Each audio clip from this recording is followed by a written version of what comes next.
بسم اللہ الرحمن الرحیم الحمد للہ والصلاة علی اہلہا ما بعد۔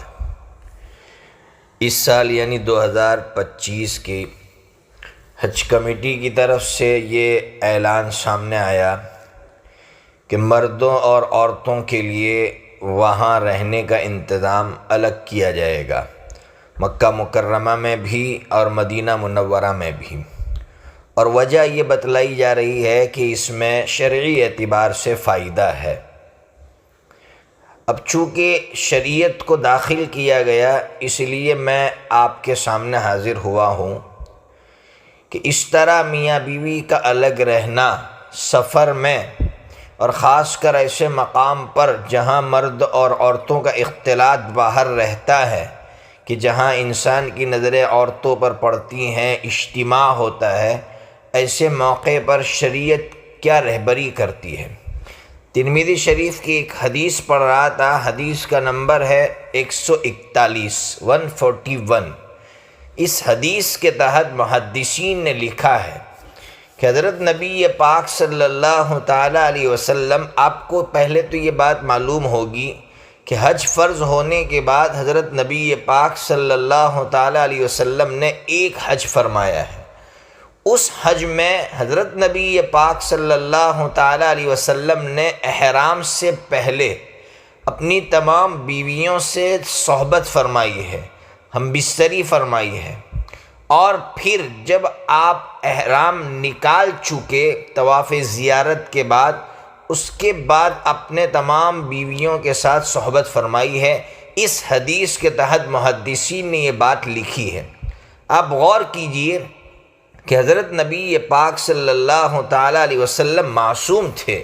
نبی پاک صلی اللہ تعالیٰ علیہ وسلم اپنے اس عمل سے اپنی امت کو کیا تعلیم دینا چاہتے ہیں؟ یہی تعلیم دینا چاہتے ہیں کہ ایسے مواقع پر جہاں اجتماع ہو، مرد اور عورتیں جمع ہو، اگر ایسے موقع پر انسان کو آپشن نہیں دیا جائے گا، متبادل نہیں دیا جائے گا، تو مزید گناہ کی طرف انسان کے جانے کا امکان اور احتمال باقی رہتا ہے۔ اس لیے یہ جو فیصلہ ہے یہ قابل غور ہے، نظر ثانی کی ضرورت ہے کہ یہ تو ایسا ہی ہو گیا کہ بارش سے بچنے کے لیے پرنالے کے نیچے جا کر کھڑے ہو گئے، تو اگر وہ شرعی اعتبار سے فائدہ ہے یہ کہہ کر اس طرح لوگوں کو الگ کر رہے ہیں، تو اس میں تو مزید نقصان کا احتمال اور امکان ہے، مزید گناہوں کی طرف لے جانے کا امکان اور احتمال ہے۔ دوسری بات، ہم جب اسلام پڑھتے ہیں، اللہ اکبر، کیا اسلام ہے! اسلام نے کہا کہ جب عورت سفر میں جائے تو اپنے محرم کے ساتھ میں جائے۔ کیوں؟ حالانکہ عقل یہ کہتی ہے کہ اگر ایک قافلہ ہو، اور قافلہ بھی ایسا ہو کہ جس میں اس کی عزت محفوظ رہ سکتی ہے، اس کی عزت پر کوئی حملہ نہیں کر سکتا ہے، پھر کیا ضرورت ہے محرم کی، شوہر کی، اور خاص کر شوہر کی؟ اس لیے میں کہہ رہا ہوں کہ اسلام یہ کہنا چاہتا ہے کہ بعض ایسے مواقع ہوتے ہیں کہ عورت کو اس وقت مرد ہی کی ضرورت ہوتی ہے، یا مرد کو عورت ہی کی ضرورت ہوتی ہے۔ مثلا اس کو جو ہے دھکا دے کر اوپر چڑھانا ہے، تو اس وقت ایک مرد ہی اپنی بیوی کو چڑھا سکتا ہے، اس کے علاوہ کوئی چڑھا نہیں سکتا ہے۔ ایک بھائی بھی اپنی بہن کو اس طرح ہاتھ نہیں لگا سکتا ہے، وہ بھی اس میں جو ہے ہچکچائے گا۔ یہ اسلام ہے کہ اسلام محرم کے ساتھ سفر کرنے کی بات کر رہا ہے۔